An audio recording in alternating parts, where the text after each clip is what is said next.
All right, happy Wednesday. It's 7 o'clock. It's time to zoom into wine. My name is Ian Blackburn. Thank you for joining us. Each week, we get a great group of people together to taste some amazing wines. Maybe it's about a particular country or a grape or a place. And we call it Zoom into Wine. We got our tasting kits out. We got a fantastic audience. And wow, the wines are going to be great tonight. Hope you guys love it. Let's begin. Been a long day of traffic. I traveled all over Southern California today in the car, seeing some accounts and doing some business. So I am thirsty. Let me get to it and open up. Here we go. Boom. Tonight we're talking about Rhône wines, and these are the classics. We love to showcase a particular brand or maybe just profile a grape. But the Rhone area requires a little bit more depth and study. And some of the classics get a little ignored sometimes by the bigger, more famous appellations and stuff. So I wanted to kind of take a step back and focus on some of the classics. Here's a couple little key factoids for you. All right, happy Wednesday. Oops. It's 7 o'clock. It's time to zoom into wine. My name is Ian Blackburn. Thank you for joining. Little delay there as we are recording to YouTube. Always got to remember to do that. Couple of little factoids for you. First of all, they've been making wine in the Rhone Valley for almost 2,000 years. That's amazing. Very close to Italy. I'm sure the Romans were there very early on.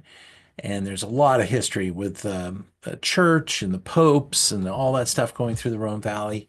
It's approximately 150-mile long Rhone River.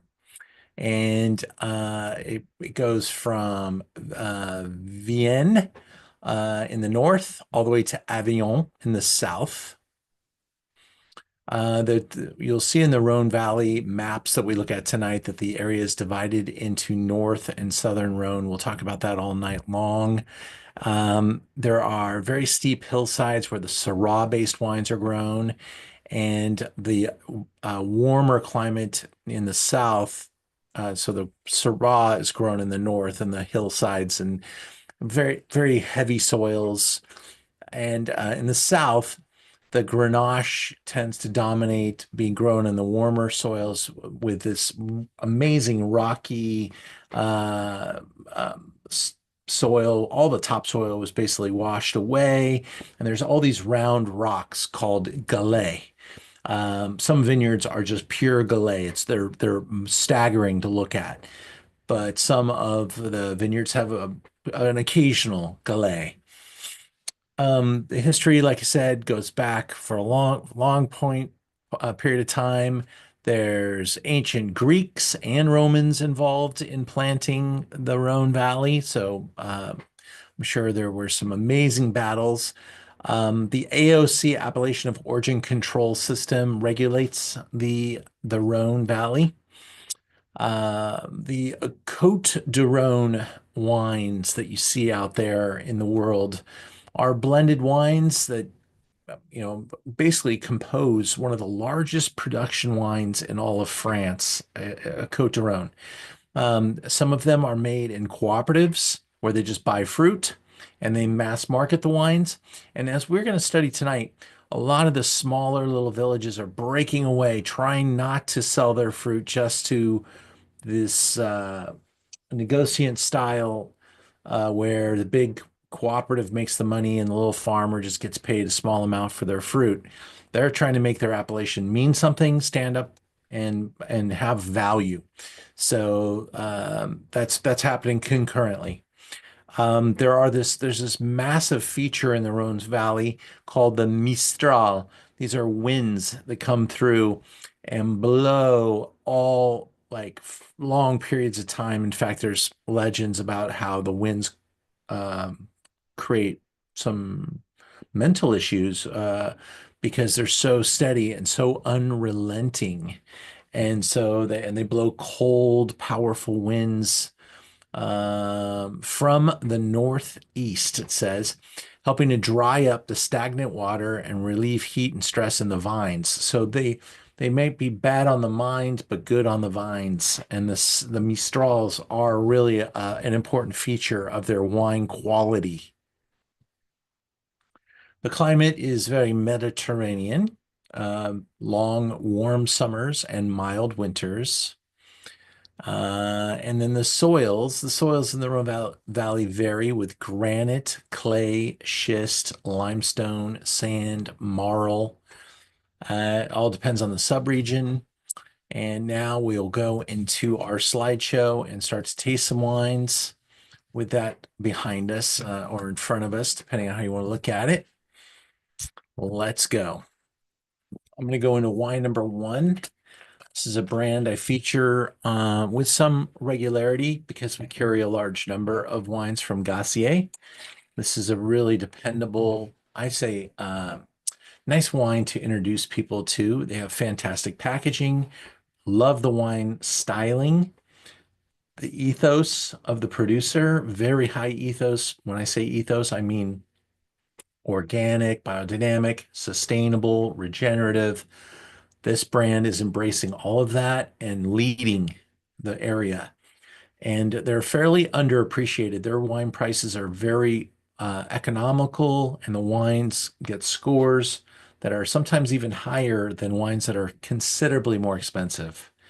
So I love finding brands like this, and I support them very firmly. They're from Nîmes down here, just south of Avignon, right there. And this is absolutely one of those villages that was just ripe to grow fruit and sell it off, easy way to cooperatives to make Côte de Rhône that they could bottle for grocery stores and other places very easily. And everyone's making pennies. And that's, sustainable, but not, you're not you're not buying a new car or taking a big vacation every year if that's the work that you're getting. So the Gassiers got started in 1980, and a lot has changed over the last 50 years. So this was a very formidable time. Just remember, it wasn't so long ago, World War One, World War Two, and these French farmers really climbing out of that era. Um, and so you've got most of the wineries that we talk about today really being formed between 1950 and 1980 as the families pulled together their assets. We're going to hear tonight about a family that sold their car to be able to buy a vineyard. And so that's the kind of bootstrapping that we're talking about here. Isabelle Gassier, the founder's daughter, has helped Michael lead the winery since 2022, and she is a force and getting a lot of attention, getting all the reviewers involved in their property. Now they do grow a good amount of fruit, 346 acres of vineyards under their tutelage, and that's a significant amount of land. Uh-oh, got a couple people waiting to get in. Let me let them in there. So here we go. So here is a good example of that gallet, that ground. All the dirt has basically been washed away, and you can tell that water was involved because all the rocks are rounded. They rolled for miles, thousands of miles potentially from northern Europe is where a lot of this glacial water moved the rocks from northern Europe down through this area. So they were rolling, rolling, rolling. And that Rhône River is fierce. It is big, it is strong, and you could see how it could move huge stones long distances and how there's such an abundance of round rock in this area.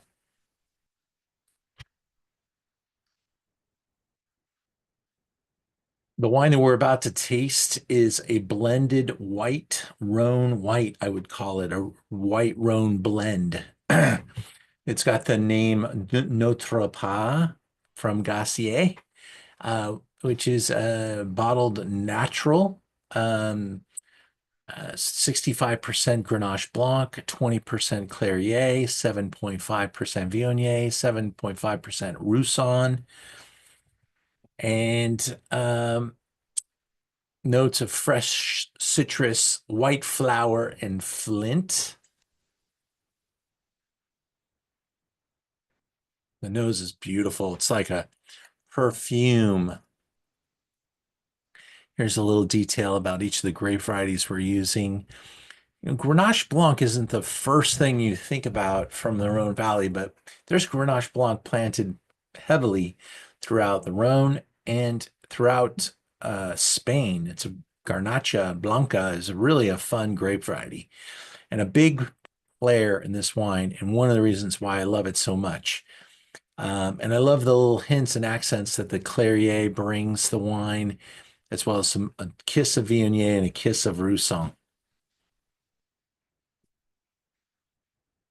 91 points, Jeb Dunnick, very credible reviewer, points out the crisp citrus, stone fruits, floral nuances, calls it medium bodied, balanced, elegant on the palate, good acidity. I'd be thrilled to drink a bottle anytime over the coming couple of years. I wouldn't be surprised to see it evolve nicer for longer. Those are the parents.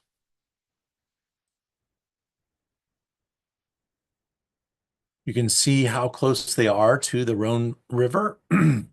And imagine the winds and the river and all these things being influential on the wine quality. $22. This is so much wine for $22. There's almost a beeswax component in the nose, which I really enjoy. Lots of that floral, white flowers, honeysuckle. Lots of minerality. We can tell the really nice balance between the minerality, kind of that broken stone, crushed rock kind of element there behind the flowers.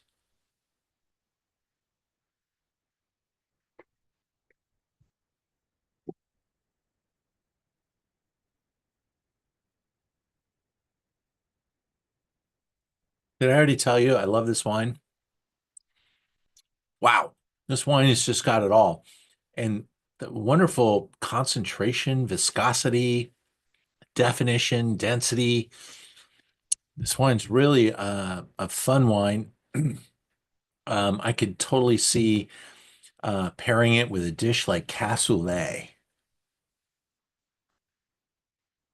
Uh, Definitely some fish options, um, some wonderful grilled salmon. I would take this easily into a white meat like pork, certainly with chicken.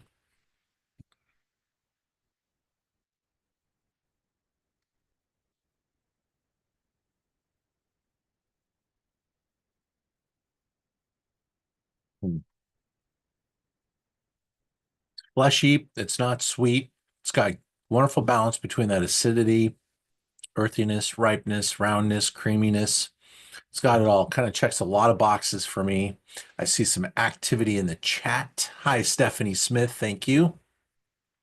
Shrimp tacos, amazing. Oh, fish tacos. Very good. Very good. Sounds good to me.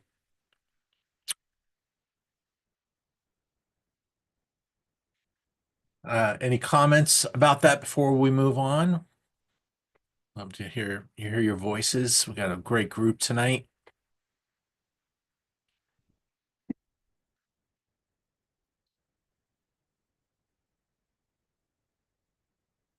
Amy, hope you're doing well. Always good to see you. Richard, thank you. Hi, Sandra. Good to see you guys. Chapmans are in they're having the fish tacos. Yes, we are. Hi, George. Good to have you on board.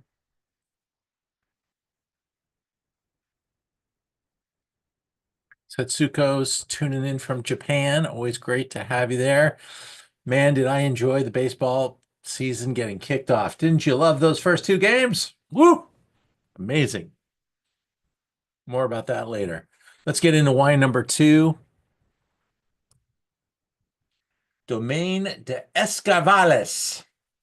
The beetle on the label, Escaravailles. This is the wine called Le Ponce, and it is a little red from Rasteau, a region that you might be scratching your head saying, where is that?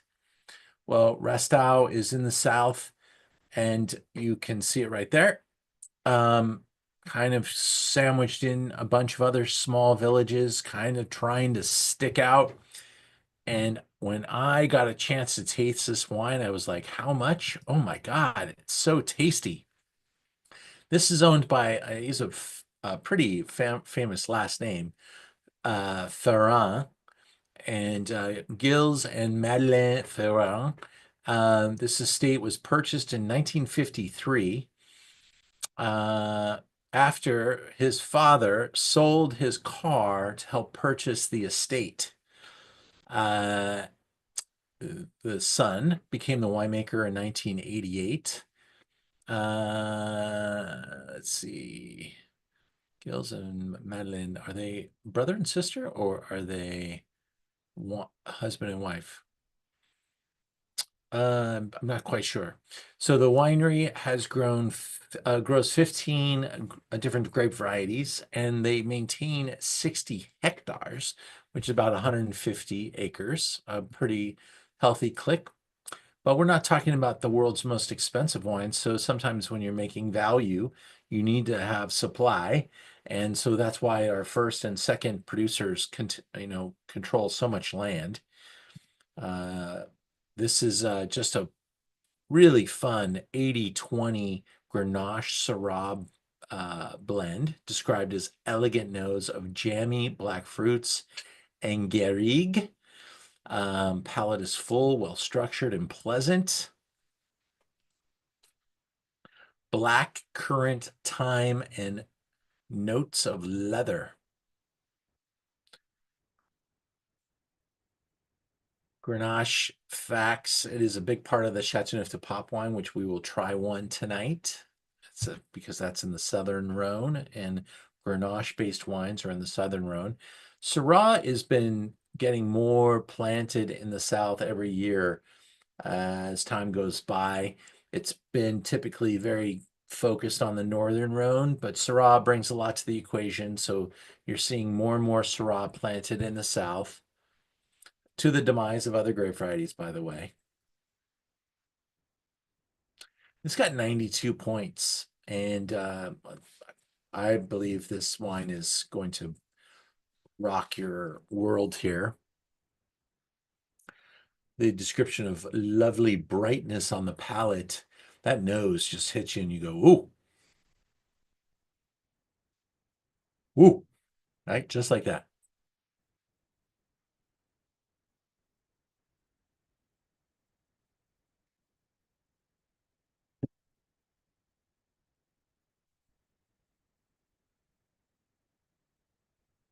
Mm. I think we have the planets working with us tonight. Everything's tasting so good. Let me see what kind of day we're talking about right here. I'm going to my Wine Win app. We're just coming out of a flower day. So I believe it is still considered flower day out here on the right coast, the west coast, because everything is just so lovely, balanced, floral. Oh man, I smell so much floral in this nose, and I'm really digging it. It's a affordable wine, so it's maybe lacks a little bit of subtlety, because I think it comes in like a hammer and presents itself, but in a good way. And I love the saturation, the sunshine, the warmth, it's ripe and it's hitting you pretty well. For $21.95, this is a 92 point stunner. Both the first two wines hitting just this wow price point. I mean, just think about what you can get for 21 bucks anywhere in California. Not much, not much. And this is just a really fantastic value. I would love to have this with food. I think they're both great.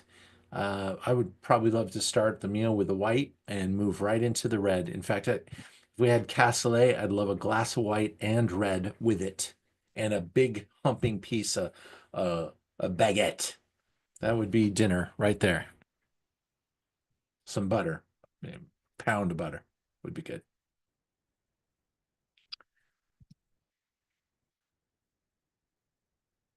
What do you think of those guys? Are you enjoying them as much as I am?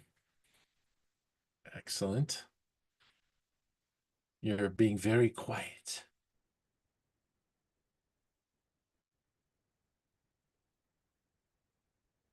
All right, we'll move off of a value equation and moving into some more serious wines of place.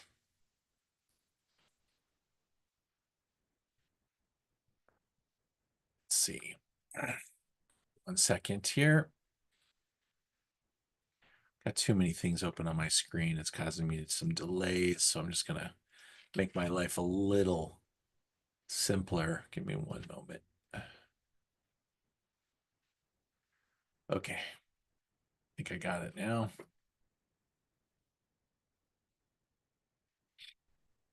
Here we go.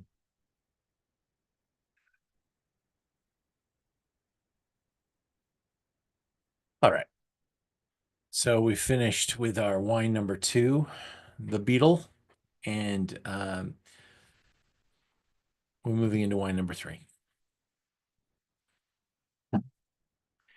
Domaine de Plagier. Gigondas. That's where this is from. Rhône Classics. Look at that bottle. Look at that label. It's like screaming classic, classic, classic. You can be guaranteed that the winemaking follows suit with the marketing department here. Gigondas is really a force. It is right next to Chateauneuf-du-Pape, and it is where am I looking? I'm not seeing it. Do you see it? I'm not seeing it. Where is it? It's not on my map. Why is it not on my map? There's Avignon. There's Chateauneuf-du-Pape. It should be right there. Well, that doesn't work for me. Let me find a map of Gigondas.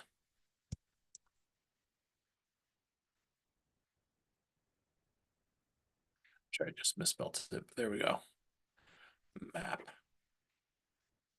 I can Google with the best of them. There we go. You open that up. Bounce out of there a little bit. Bing, bing, bing. Bing. Chateauneuf-du-Pape, Gigondas, right there. See it? Okay. Right next to Vacara. So why is it not on my map?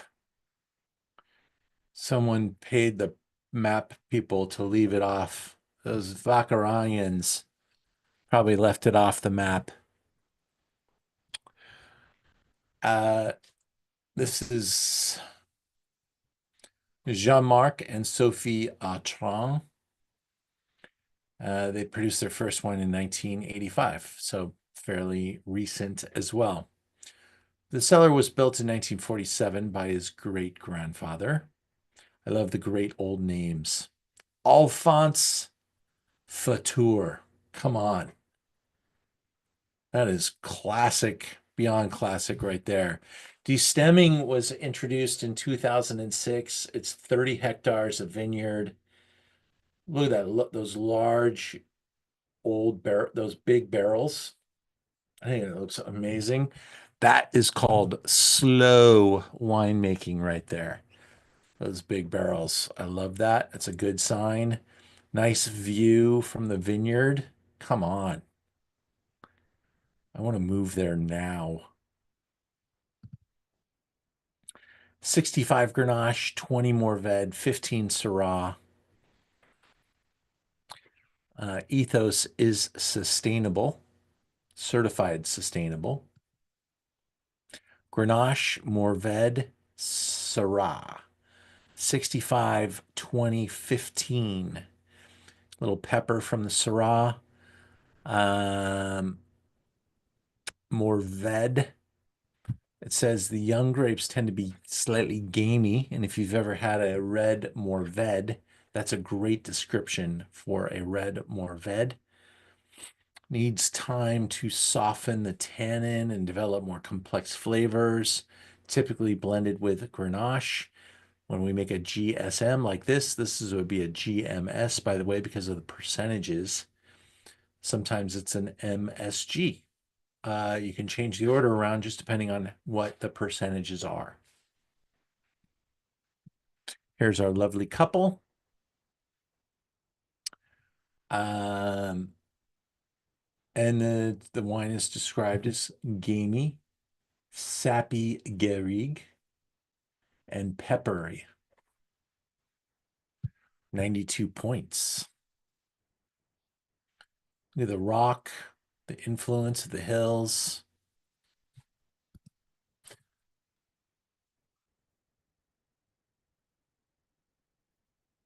I'm glad you guys commented on the Le Ponce. Thank you very much. Give me a comment about this one. We're up to 35.95. I'm going to taste it with you now.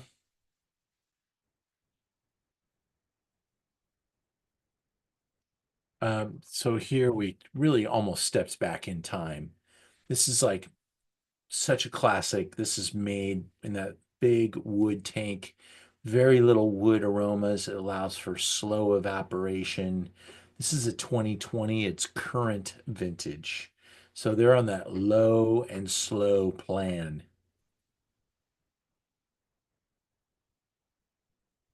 Hmm. Lots of plummy, chewy fruit skins in the nose with tons of garrigue.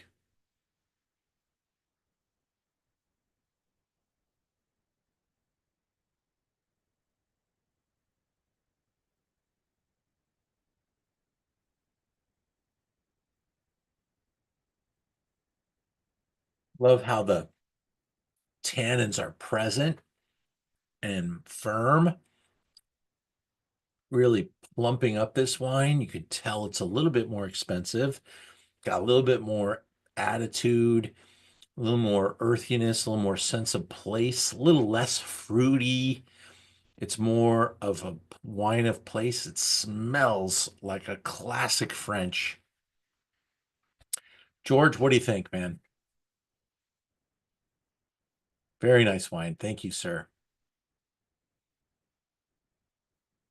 Yes, this wine absolutely could age, Thomas.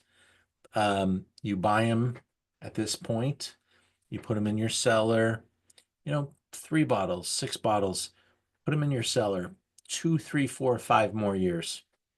Unbelievable. They will just give, because that Mourvèdre needs some time.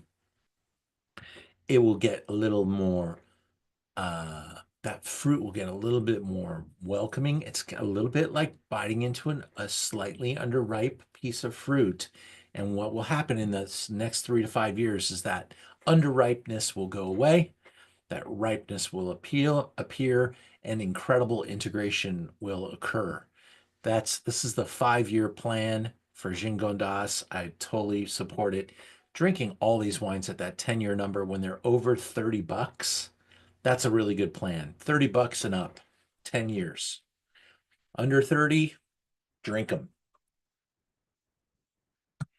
Gigondas at 35 bucks 10 years ago, this was a $15 to $20 bottle of wine, honestly.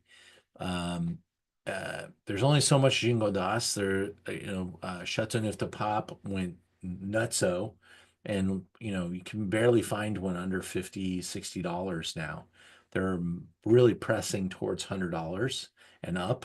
The best ones are 400 and up. And so as those core wines move up the food chain and get more expensive, wines like this really start to make a lot of sense. And it makes sense for the wineries to start really refining their winemaking and getting more into it. When you're making it for $18, it's really hard, right? So these guys finally have a little space between them and the other wines of the region, and they've moved into the prime spotlight. I mean, I really think that for me personally, Tuesday, Wednesday, Thursday night are all about finding wines between 20 and 40 bucks that I love. And other nights of the week, special occurrences, birthdays, other stuff. That's when you pull out, go high and celebrate something from your cellar. But this would be a really nice treasure. I like this wine where it's at, but I'm gonna love it in 5 years.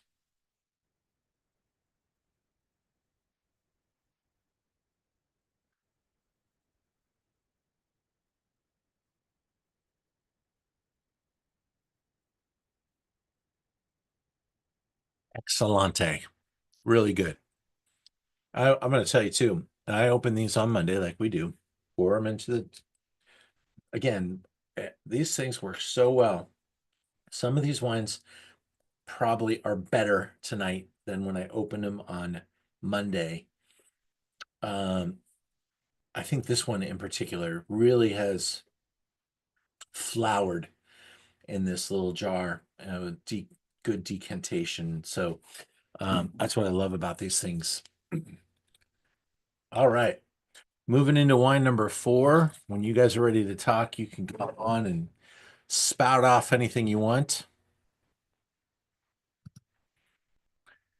Before I move into wine number four, man, I don't know how many of you live anywhere near Los Angeles, but this Saturday I'm at start my new partnership with the Beverly Hills Cheese Store.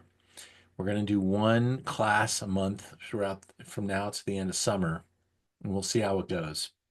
It's a small classroom. It only holds 14 to 15 people. But we're gonna just do some crazy stuff there. And this Saturday, three Italian cheeses, three French cheeses, three Spanish cheeses, about a dozen to 15 wines, three at a time. One's from Italy, one's from France, one's from Spain. The cheeses will all be like, okay, there we'll have the three blues. Which one do you like better? Italy, France, or Spain?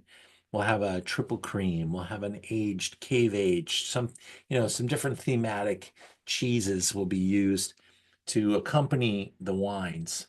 And you can see on the website all of the different wines that we've got planned. So I really, aim to impress and get some great people there.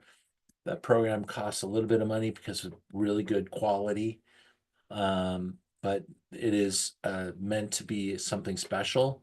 Once a month, I think we can do it. We've got about 3 spots remaining for this Saturday. So if anybody wants to join us, come and check it out.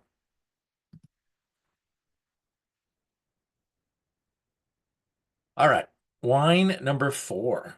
We already had a Gassier white, so I'm complimenting it tonight with the Chateauneuf-du-Pape from Gassier. This is obviously a different area than the prior wines that we tried.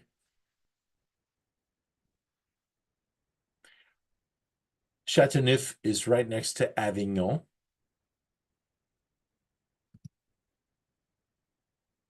They've been certified organic since 2008.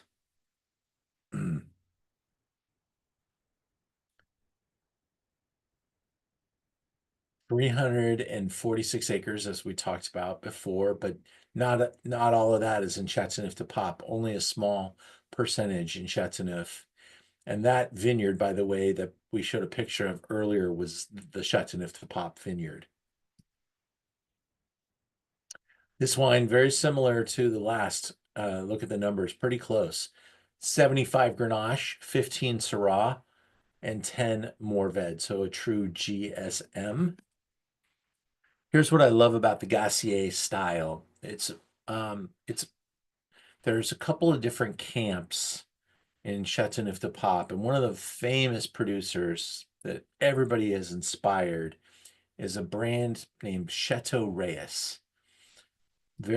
This vineyard, by the way, very close to Reyes. And Reyes is very Grenache. It may be 100% Grenache, but Reyes has this feminine character to it, and it's really elegant, but incredibly long aging. And the old Mr. Reyes was just like an insane genius with winemaking, and his son has really come along to understand some of the things. And the wines are selling for 500 to 1,000 to $2,000 a bottle. Um,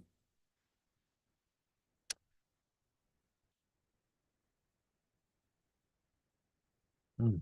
Smell that nose. Come on, smell that nose. That nose I just smelt it kind of casually, and I was like, whoa, don't forget to talk about the nose.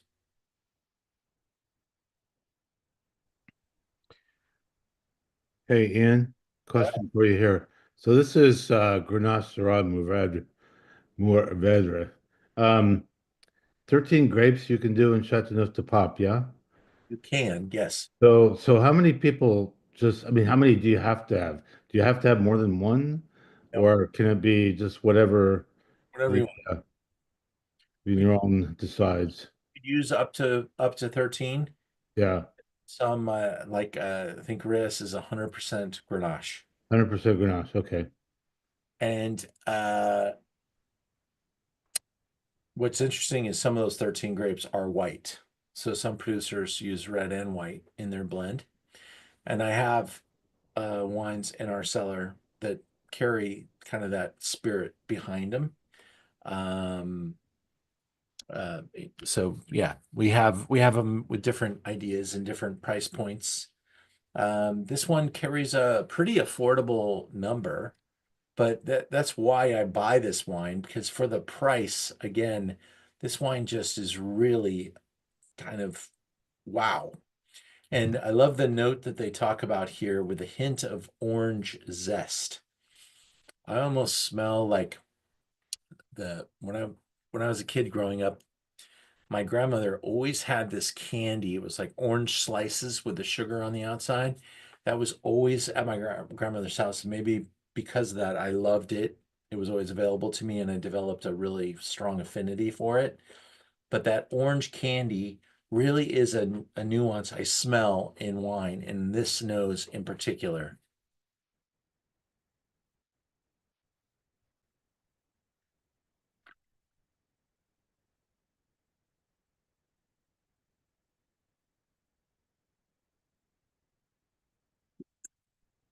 All right. Hmm. And you can tell when you get hit the quality zone that acid and that mouthfeel just continue and continue. And here I am 15, 20 seconds choking. But 15, 20 seconds later, feeling that gripping my palate. Wonderful balance there, texture, weight. It's not too drying and harsh. It just has this wonderful grip and grapiness. It's just wonderful. We've seen their photo before.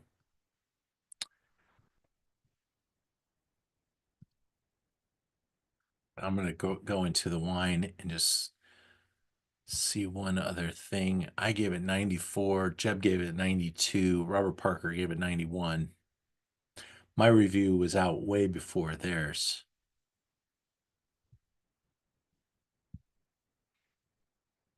Love the finesse, the fruit purity.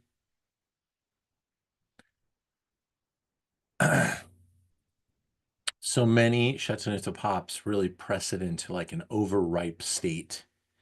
Then why do they make them overripe? So they can sell them faster and make them drink earlier.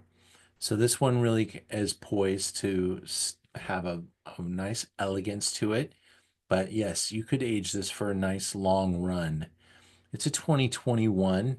Again, I think it's in a better place than that 8 to 10 year number.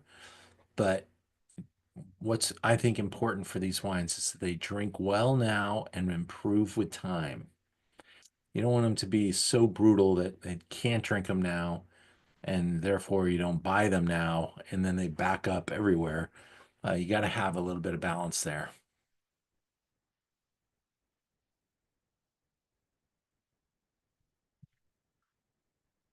45 bucks, absolutely a steal in Chateauneuf-du-Pape.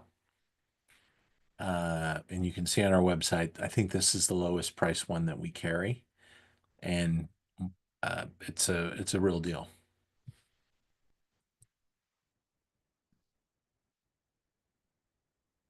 I'd like to take a moment before I plow into wine number 5 and just check on everybody.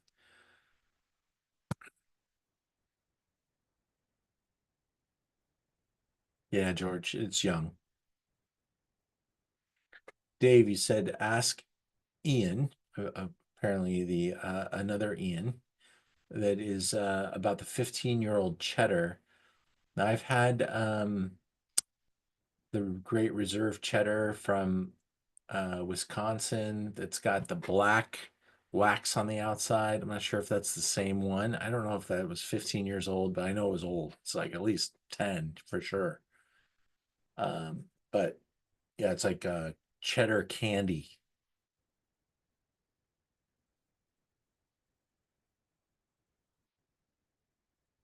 Ah, there you go. He was asking me, oh, you're asking everybody else to ask me about the cheddar. Ah, now I get it. I'm cluing in. I'm sorry.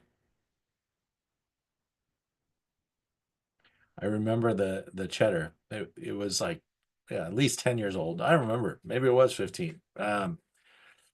I drank too much wine that day, but yeah, that cheddar is ridiculous. It's called Shaft, I think it was that, or is that the blue? Damn, I can't remember. But 15-year-old cheddar, we'll check it out. We'll be there this weekend, and they don't often offer samples of that cheddar because it's like 80 bucks a pound or 100 bucks a pound, or it's fairly pricey. But they do have it, and it is exceptional. A little goes a long way as well.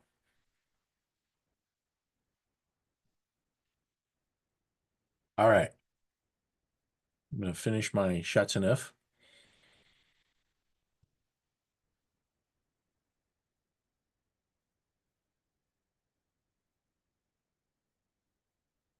Get more expensive, they don't get much better.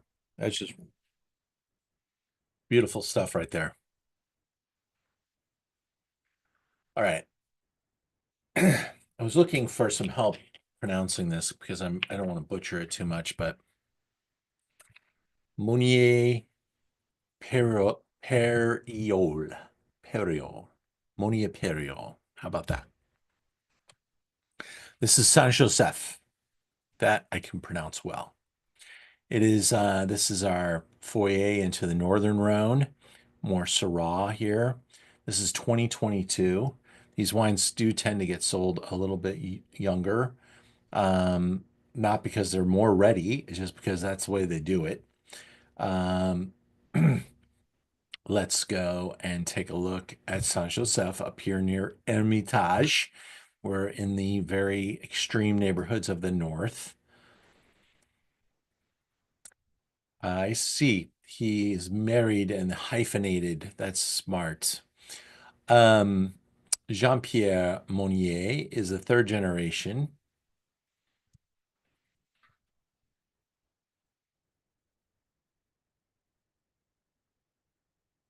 They each have labels under their own names and joint label. Oh, look at that. The joint label.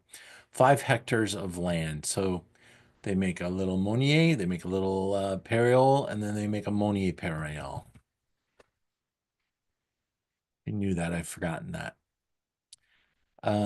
here in the northern Rhône, the soils change, the altitude changes, the weather changes quite a bit. The extremes here, we're talking about incredibly steep hillsides and much the darker soils, more clay influenced soils. They also changed grape variety up here in the northern Rhone.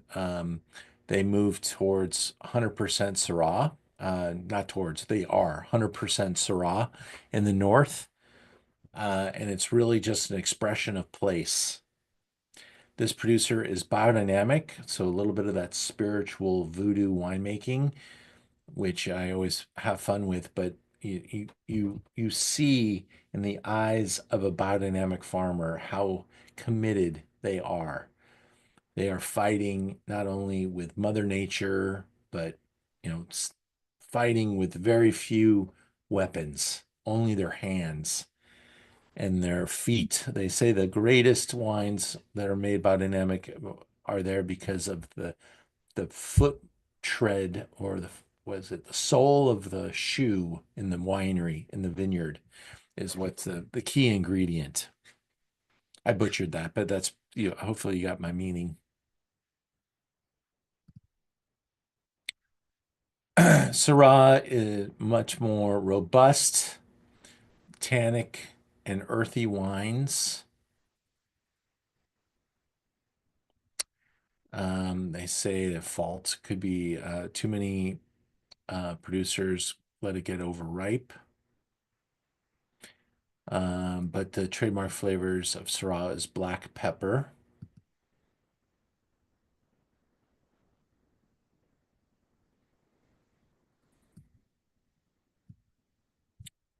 Here's our very classic Saint Joseph, 100% Syrah. We're at $60. That is some dark stuff in the glass.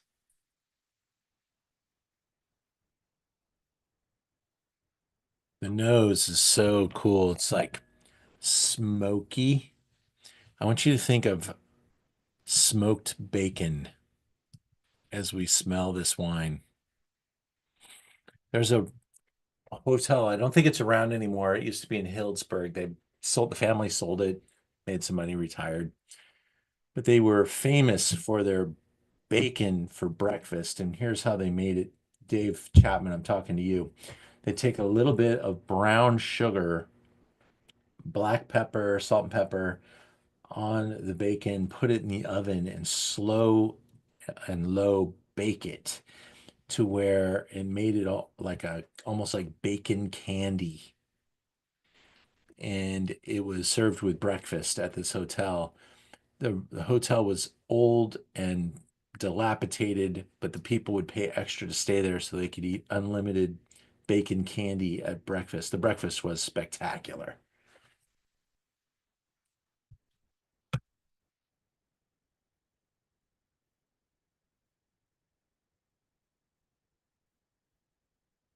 I haven't tasted this wine yet, but I've talked about the nose. I love the nose of a Northern Rhone.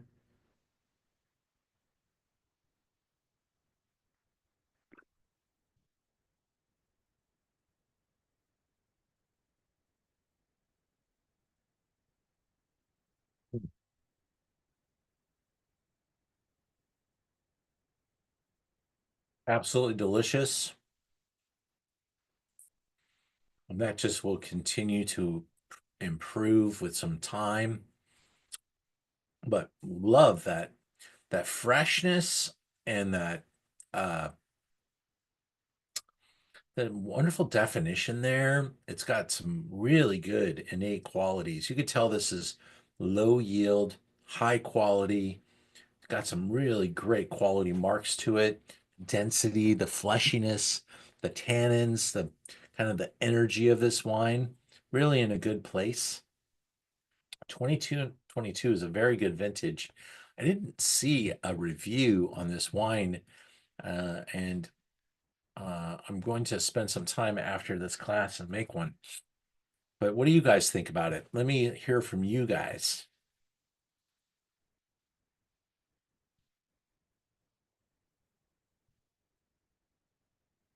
Come on. You guys are not saying anything.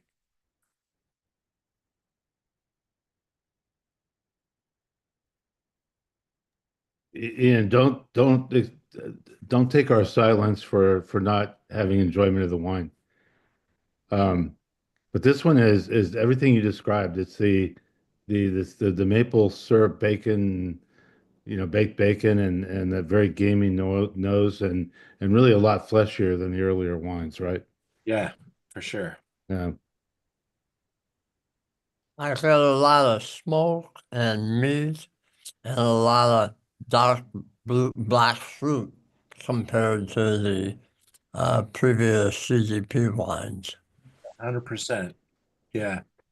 And do you understand where they're saying black pepper? Because sometimes it's like black pepper, but just think about black pepper and smell and taste the wine. Get a lot of that character here. It's like you just cracked it with a pepper grinder.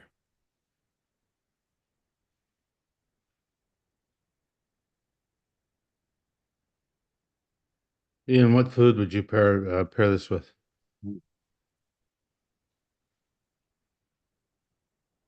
Well, it's hard to argue with something like a beef bourguignon. In fact, I think um, what's my favorite classic female chef? She passed away quite old, and she was known to be quite the teetotaler drinker. Um, give me a name. What was her name? They made movies about her, and she had a TV show. She was on every TV show. She was like, Oh, and she studied. good child, yeah. Yeah, Julia, thank you. So, I think Julia Child's recipe even calls for a bottle of wine like this in her a beef bourguignon recipe. And I will tell you, she probably drank half the bottle and then poured the rest of it into the recipe. Uh, uh, quick Julia Child story, and um, I'm not saying she was an alcoholic, but other people would. Um, she loved to enjoy, and when she came to Cal Poly, in celebration of our starting a chapter of the American Institute of Wine and Food, they gave us a goal to get like 50 members, and we got like 150. So it was started by Robert Mondavi and Julia Child. So they both came, and we milked that them coming like nobody's business. We had a dinner with Robert and Margaret Mondavi that we sold way too many tickets for. And then Julia came and we like expanded onto the sidewalks, down the curb, down the hill. I mean, we were serving people the worst food ever and raising money with Julia there. But she was amazing, remarkable, fun, and she had a requirement to have her liquor cabinet restocked twice a day, and it needed it. So she was a busy woman and and she worked hard, and God bless her. Really remarkable and funny, um, and probably needed to drink because the food was so bad. I mean, how do you ruin chicken? I don't know, but we did. It was remarkable. The movie with Meryl Streep and Stanley Tucci as the couple was outstanding. Outstanding. Yeah. Yeah, and braised meats of any kind with this wine. It just almost smell especially if you can incorporate some wine into the cooking, and let it reduce and slow cook, meat falling off the bone. Anything where the meat is falling off the bone will go with this wine. Mm. My current trend, like, you go to the store, there's like things you buy all the time, but at least I do. And I got my chicken recipe, I got my steak recipe.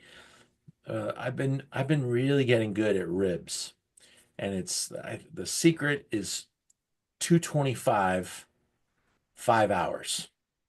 And it's really hard to mess them up. Hmm. Go any direction you want with the spices. And we change them up all the time. But we throw in a ton of spice, and then you just buy some damn good barbecue sauce. Pork, beef, whatever type of ribs, just low and slow. Let that meat fall off the bone. And we cook it, you cook it wrapped up in foil and just forget about it. In fact, it's fun. You kind of get done with lunch, put the ribs in the oven, and 5 hours later, boom. Don't have to touch them. I even put the sweet potato in there at 225 to see if it could get cooked. The secret is to wrap the sweet potato with foil also, capture the heat and make it kind of sweat it out. Because 225 is too low usually to cook that, but it works with 5 hours. So that's my fun recipe. And I take that with me often when I go to the Hollywood Bowl to picnic. That's my like picnic dish because even cool, it's a delicious dish. Short ribs with mashed potatoes would be a good match, I think. Yeah, I like cooking Japanese sweet potatoes now with my and downtown there's this great Korean market. I don't know why or how, but the sweet potatoes there are like $1.50 a pound, and they're magnificent, and they've got this white flesh, and they're so candied with that 5 hour treatment. It's just they're so delicious. I have to pull back, ration, trying to drop some poundage to fit into my wardrobe. Going to Bordeaux next week, and I got to dress up. Gonna have to sweat it out 2 Peloton sessions a day for the next week, just so I can fit into my suit. I see it coming. All right, here we go with wine number 6.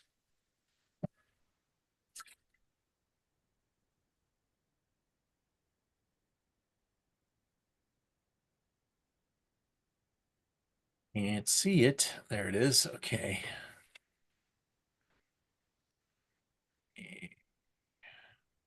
Oh, that's why. Not on the slideshow. There we go. Wine number 6. All right, so we have tried a couple of wines from this guy too. This is Corbis. And this has been, every time we change villages, they've got some answers for us, especially they're all Northern Rhône. We've tried recently some Saint Joseph from them. This is Cornas that we're trying tonight. This is a single vineyard called Chample Rose. 2020, excellent vintage, excellent producer. Cornas, the area that really nobody knows what to think because there's great Cornas and there's really hard to drink Cornas. So Cornas hasn't. There's some producers that sell their wines for $300, $400, $500 from Cornas that are magic. But anything under $100, you kind of got to trust the producer, and these guys are definitely one of the top performers now in this area. My map sucks. There's no Cornas here. It's right around here. Well, I guess that black drop is what they're going to tell me is in Cornas. That's probably where the winery is located. Very modern winemaker, very modern winery. This is Dominique and Laurent, but the estate dates back to the 16th century. So modern ideas laid on top of some old school background. Look at that. If that were paved, that would be a skateboarder's dream, but it is not. That's all rock, and it is punishing. Punishing. Imagine the vines trying to grow through the rock there. And the stone, notice the color of the stone, which is a very Cornas thing. Really stony. You've got to be crazy to try to plant grapes in this much rock. And that's what every winery probably says when they're about halfway through the project, they're like, what were we thinking? 100% Syrah. Their style is always generous, bold.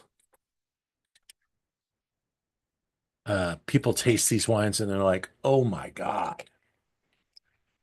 And these guys are they tear it up. Last time I showed one of their wines, not only sold every bottle that we had, I ordered a lot more and we sold all of that too.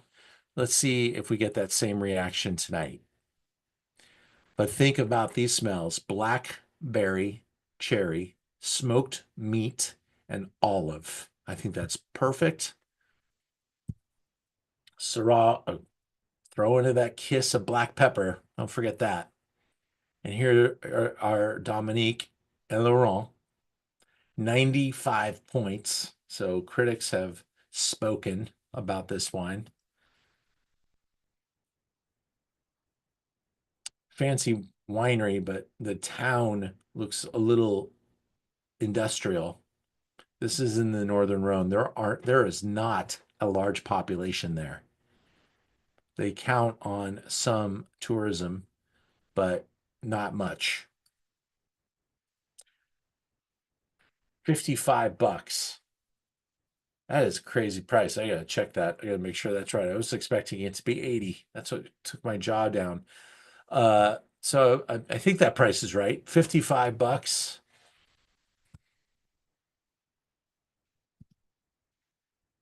That's what it says. Oh, there's only one left. Well, that's not going to be fun. Let me tell you that I'm going to go into the website and put some more in there just in case somebody wants it, because I know I can get some. But if you like it, grab that bottle. Because I have it now, but I can have it more next week. I guess we sold some. We did have a call this week. A gentleman was looking for this producer, and I told him what we had. I think he came in and bought a bunch because we had more of that a few days ago, I think. Let's check it out. I gotta taste it with you. I always know that we're tasting something from them by looking at this glass. It really almost stains the glass. It's so black.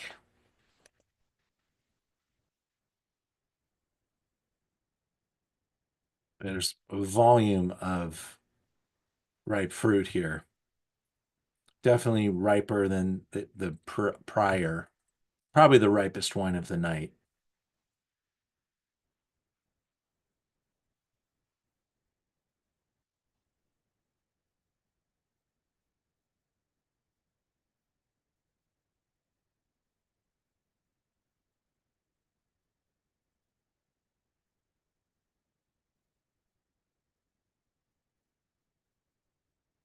You can really tell about that stone coming in from behind that wine.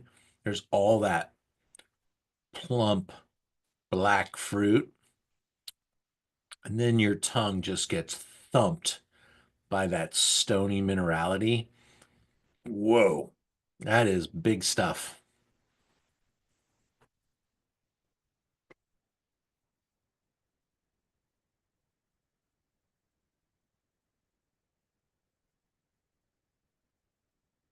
Yeah, I'm sure I can get a little bit more.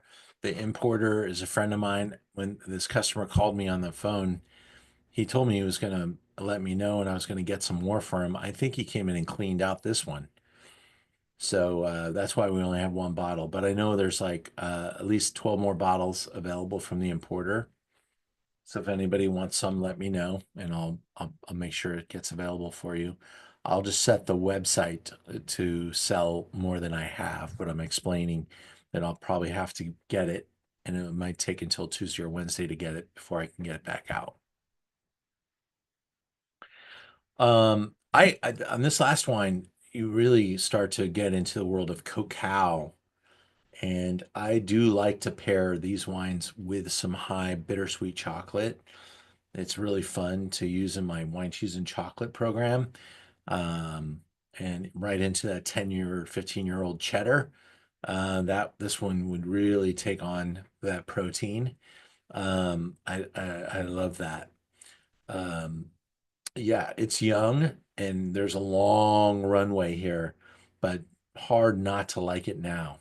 Hard not to like it. And that's fun. And I don't think it's where some of them can get overripe where the alcohols get out of balance.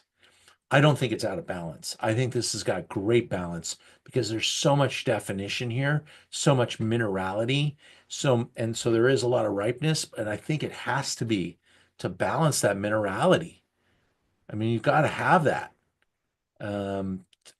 Otherwise, it just would be such an angular, muscular beast that it wouldn't bring any pleasure. So I really think they're playing that hand. They know what they have to work with here. And it's just I mean, just think of how many small berries they are probably working with here too. That's low yielding. Those hillsides. Oh my God. You're not getting any quantity.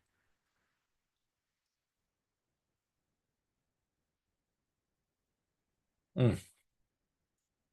I love the nose. I love the just the idea of having that with that those braised meats. Bring it to barbecue. Bring it to the smoked meat section. I don't care what it is. Oh, by the way, another really great meat to have with Syrah is duck. And in fact, I want to do a duck dinner again. I haven't done one in a couple of years. I remember right at the end of the COVID, we did a duck dinner. Amy, have you ever been to the duck house? Would you eat duck? Oh, I love duck. Yeah. Duck House in Monterey Park is a great restaurant. They are the best duck restaurant in LA. And she's Michelin recommended. She loves wine people bringing their wine. So we're gonna do something with them soon. And I would encourage you guys to come. They make this spectacular roasted eggplant with this Szechuan sauce. It's got this kind of almost caramelized texture to it. That and the duck, off the charts, off the charts. And we'll taste some great Syrah with that for sure. Sandra, how you doing? Did you have a favorite? I can't hear anyone unless you unmute. It's that little button. Hi, can you hear me now? I sure can. I think number 4 and number 6. Awesome. Yeah. And I will see you at the cheese store. Oh, far out. Thanks, guys. That'll be fun. I don't know what cheeses we're gonna have yet because I'm gonna go see them tomorrow. But the wines are on the website, and we're gonna taste it up tomorrow and build a spectacular lineup. Beautiful. Thomas, favorites? Just coming off mute, I actually agree. 4 and 6. The Syrah is a grape I've always had a little bit of problem with, and I find in 3 and 4, the two blends, there's just a precision of flavors that I really respond to very well. But that 6, the depth of the sheer depth of flavor is amazing to it. It's a beautiful one. Awesome. And it's good too. So these are all really nice wines, Ian, as usual. Thank you. Thank you, sir. And Amy, how about yourself? Yeah, I really liked 4, 5, and 6. Awesome, guys. Richard? I would have preferred 4 and 6 also. I thought those were wonderful examples of GSM and Syrah. Excellent. Hi, Steph. I loved 4 and 6, but 1 was really, really good. Like Awesome. not a huge white fan, but I really enjoyed it. Very good. Good addition. Good, good, good. And how about Dave? He feels the same? 4 and 6. Yeah. 4 was his favorite. We bought all the ones you had. But we lost to 6, so if you get more, let me know. All right. Yeah, I'm going to confirm that and I'll let you know. I'm going to put 6 more bottles in the machine because I know I can get those. And let me do that real quick.